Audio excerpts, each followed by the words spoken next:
کیا انتخابات پرامن رہے؟ ٹرن آؤٹ کیسا رہا؟ کیا پولنگ وقت پر شروع ہوئی؟ پولنگ اسٹیشن کی حالت کے بارے میں کیا خیال ہے؟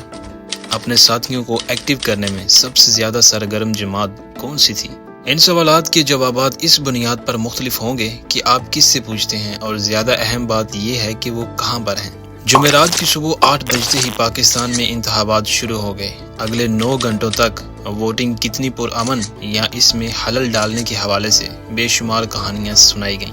اگر آپ خوش نصیبوں میں سے ایک ہوتے تو آپ منٹوں میں پولنگ اسٹیشن کے اندر اور باہر جا چکے ہوتے۔ اگر آپ بدقسمت لوگوں میں شامل ہوتے تو شاید آپ کے اسٹیشن پر پولنگ 3 بجے تک شروع ہی نہ ہوتی۔ اگر election commission of Pakistan polling لسٹوں میں آپ کے خاندان کا ڈیٹا درج کرتے وقت ہوش میں ہوتا تو آپ کو اپنے پورے خاندان کا ووٹ ایک اسٹیشن پر مل جاتا، لیکن ہوا کچھ یوں کہ قریبی پولنگ اسٹیشن میں والد کا ووٹ پڑ گیا، لیکن بیٹا ایسا نہ کر سکا۔ اب وہ ایک اسٹیشن کی پوسٹ سے دوسری اسٹیشن کی پوسٹ تک بھاگے اور اپنا ووٹ تلاش کرتے رہے۔ کراچی سے خیبر تک بھرے ہوئے پولنگ اسٹیشنز، جسمانی طور پر معذور افراد کے لیے بہت کم یا کوئی انتظامات نہیں، معمول کی نظامی رکاوٹیں بہت زیادہ تھیں۔ اس کے اوپر ایک اور چیز یہ کہ آپ اپنا NIC نمبر 8300 پر نہیں بھیج سکتے۔ حکام نے صبح آپ کے بیدار ہونے سے پہلے ہی سیلولر سروسز کو بند کر دیا۔ ووٹر کے تجربات۔ ہمارے ملک میں ہونے والی ہر چیز اور ہر چیز میں تکلیفیں اور ہچکیاں اہم ہیں، کیونکہ پاکستان ایک غیر ذمہ دار ملک گیر ایکسرسائز ضرور کرتا ہے۔ ان علاقوں میں جہاں ووٹنگ کے عمل کو جان بوجھ کر رکاوٹوں سے روکا نہیں گیا تھا، کم ٹرن آؤٹ تھا۔ بے حد مایوسی اور لوگوں کو جمع کرنے کی کوششوں کی کمی کا مطلب یہ ہے کہ بہت سے لوگوں نے اپنے جمہوری حق کو استعمال کرنے کے لیے سفر کرنے کی زحمت نہیں کی۔ پاکستان میں انتخابات گونج، جوش اور تہوار کے مترادف تھا۔ یہ عناصر ووٹنگ کے دن واضح طور پر غائب تھے۔ انتخابات کے بعد کسی بھی واضح تبدیلی کے بارے میں ووٹروں میں تھوڑا جوش و خروش بھی تھا۔ بوڑھے اور نوجوان لوگوں نے پریس کو بتایا کہ اس الیکشن سے ان کی امیدیں بہت خراب ہیں۔ وہ مایوس تھے اور انہیں ووٹ کے قابل سوائے عمران خان کے کوئی نمائندہ نہیں ملا۔ اس کے باوجود کئی پولنگ اسٹیشنوں پر پہنچے اور اپنا حق رائے دہی استعمال کیا۔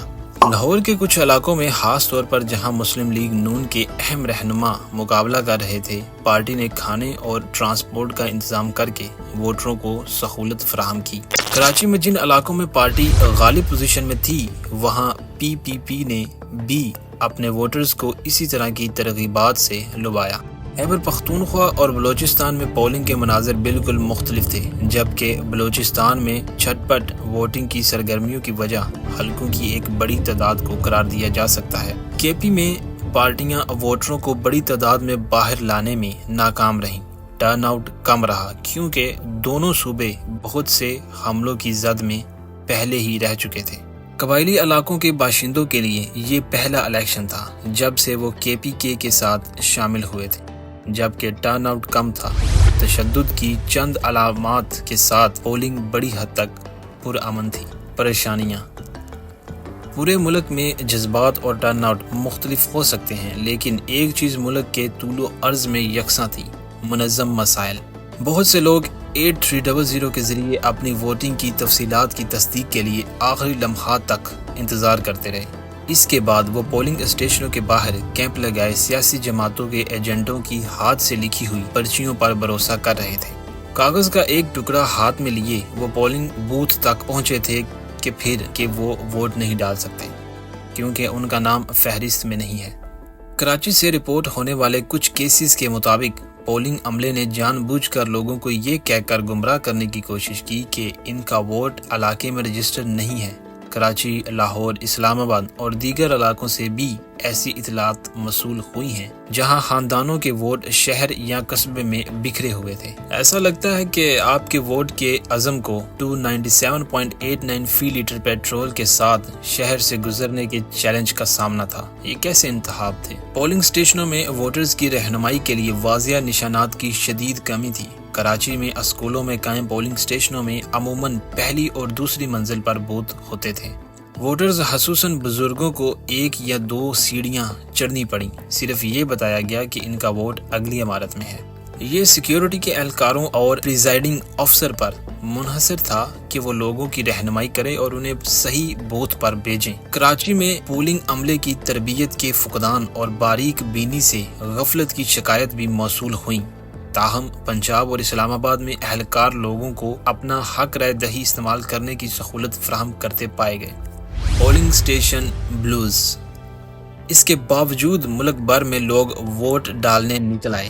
کچھ پولنگ اسٹیشنوں پر صبح 8 بجے سے پہلے ہی قطاریں لگ گئی تھیں، جبکہ دیگر علاقوں میں دن گزرنے کے ساتھ ساتھ ووٹرز کی بھیڑ بڑھ گئی۔ لاہور اور پنجاب کے دیگر علاقوں میں بعض صورتوں میں مردوں سے زیادہ خواتین کی بہت بڑی شرکت کی اطلاعات ملی ہیں۔ خستہ حال سرکاری اسکول پولنگ اسٹیشنز میں تبدیل ہو گئے تھے۔ خود ہر سیاسی جماعت کو چھوڑنے کے خلاف سب سے بڑا مقدمہ یہ تھا۔ گندے واش روم اور بے ترتیب کلاس رومز نے ووٹروں پر ایک ناگوار تاثر چھوڑا۔ سندھ اور پنجاب میں پولنگ اسٹیشنوں پر کیمروں کی شدید قلت تھی، کیونکہ ان میں سے 2 سے 3 اسٹیشنز ایک ہی اسکول کے اندر بنائے گئے تھے۔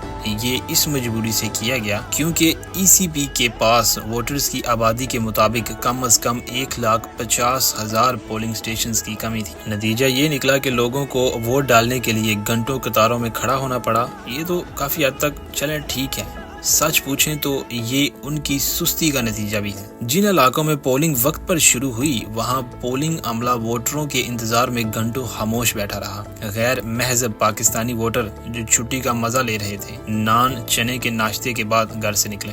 کراچی کے ایک پولنگ اسٹیشن کے پریزائڈنگ آفیسر نے پریس کو بتایا کہ اس کے برعکس کچھ فرض شناس شہری صبح 8 بجے پولنگ اسٹیشنوں کے باہر قطار میں کھڑے ہو گئے، اتنی جلدی کہ پارٹیوں کے پولنگ ایجنٹوں کی غیر موجودگی میں پولنگ شروع کرنا پڑی۔ وقفے سے توڑ پھوڑ اور غنڈہ گردی کی اطلاعات کے علاوہ پورے ملک میں صبح 8 بجے سے شام 5 بجے تک پولنگ کا عمل بڑی حد تک چلتا رہا۔ معذور افراد کے لیے کوئی سہولت نہیں۔ ای سی پی کی جانب سے معذور افراد کی سہولت کے لیے کم سے کم کوشش کی گئی۔ پولنگ اسٹیشنوں پر اونچی سیڑھیاں تھیں جنہیں چڑھ کر بوتھ تک پہنچنا تھا۔ ملک بھر کے پولنگ اسٹیشنز میں معذور افراد کی سہولت کے لیے انتظامات کم تھے۔ اس کا مطلب یہ تھا کہ ویل چیئرز پر سوار لوگوں کے لیے ریمپ فراہم نہیں کیے جا سکتے۔ چونکہ پولنگ اسٹیشن اسکولوں میں قائم کیے گئے تھے، لفٹ کا سوال ہی پیدا نہیں ہوتا۔ تنگ راہداریوں اور کچے پولنگ بوتھوں نے معذور افراد اور بزرگ شہریوں کی نقل و حرکت کو مزید کم کر دیا۔ اس کے باوجود وہ پولنگ اسٹیشن پر پہنچے۔ کچھ کو ان کے چھوٹے خاندان کے افراد کی مدد حاصل تھی، دوسروں کو ویل چیئر پر سیڑھیاں چڑھائی جا رہی تھیں۔ نابینا افراد کے لیے نہ بیلٹ پیپر تھے اور نہ ہی بہروں کے لیے کوئی خاص نشان تھے۔ اور کچھ اس طرح پاکستان کا الیکشن ہوا۔ آپ اپنی رائے کمنٹ سیکشن میں ضرور بتائیں، اور اگر آپ نے ابھی تک ہمارا چینل سبسکرائب نہیں کیا تو اسے پلیز سبسکرائب کر لیں تاکہ اسی طرح کی نئی ویڈیوز آپ تک پہنچ سکیں۔ شکریہ۔